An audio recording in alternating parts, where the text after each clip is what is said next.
Bonsoir à tous. Une journée justice morte à Dijon. Une quarantaine d'avocats ont manifesté devant le tribunal judiciaire.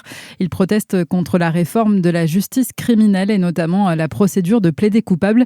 L'objectif du garde des Sceaux est de réduire les délais, mais les avocats, eux, craignent une justice expéditive et une réforme qui porte atteinte aux droits des victimes.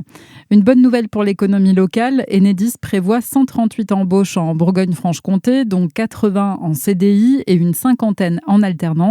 L'entreprise organise d'ailleurs une journée de recrutement le 28 avril sur ses 4 sites de Bourgogne, Côte-d'Or, Nièvre, dans l'Yonne et en Saône-et-Loire. Les candidats titulaires d'un CAP à Bac+2 sont les bienvenus.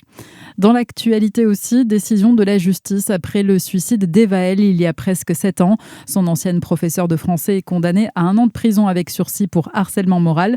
La cour d'appel prononce aussi une interdiction définitive d'exercer pour cette enseignante désormais retraitée. Elle avait été relaxée en première instance. Le parquet avait fait appel. Condamnation du cimentier Lafarge à plus d'1 million d'euros d'amende. Le groupe français est reconnu coupable de financement du terrorisme pour avoir payé des organisations djihadistes en échange du maintien de son activité en Syrie pendant la guerre. Condamnation aussi pour 8 dirigeants de Lafarge, jusqu'à 7 ans de prison. Plusieurs d'entre eux comptent faire appel. Les tensions au Moyen-Orient impactent les prix des carburants et en France, ils n'ont baissé que d'1 centime en moyenne depuis l'annonce du cessez-le-feu la semaine dernière. Le gouvernement a fait des annonces pour les agriculteurs. Aujourd'hui, une aide de 20 millions d'euros pour prendre en charge les cotisations sociales agricoles. Elle est destinée aux exploitations fragiles dont les difficultés ont été aggravées par la crise énergétique. Une nouvelle section sportive au collège Aristide Briand à Lons-le-Saunier dès la rentrée.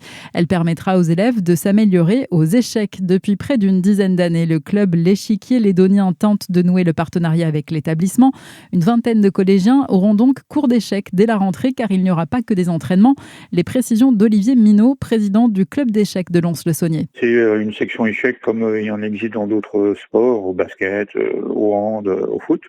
Donc il y aura à peu près tous les tenants et aboutissants des échecs. Donc effectivement l'entraînement en vue des compétitions. Si on peut avoir un champion du monde, on va pas le louper. Mais l'idée n'est pas là. C'est bien à travers les échecs ce que peut apporter cet outil au niveau pédagogique.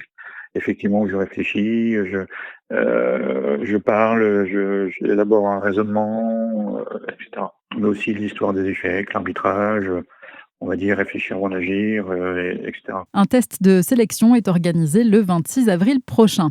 Et puis un mot de rugby, la bourguignonne Théanie Feleux appelée en renfort avec les Bleus pour le tournoi des 6 nations. Elle jouera dès samedi contre le Pays de Galles. La joueuse originaire de Saône-et-Loire compte déjà 16 sélections en équipe de France et elle a participé au dernier mondial. Très bonne soirée sur Fréquence Plus.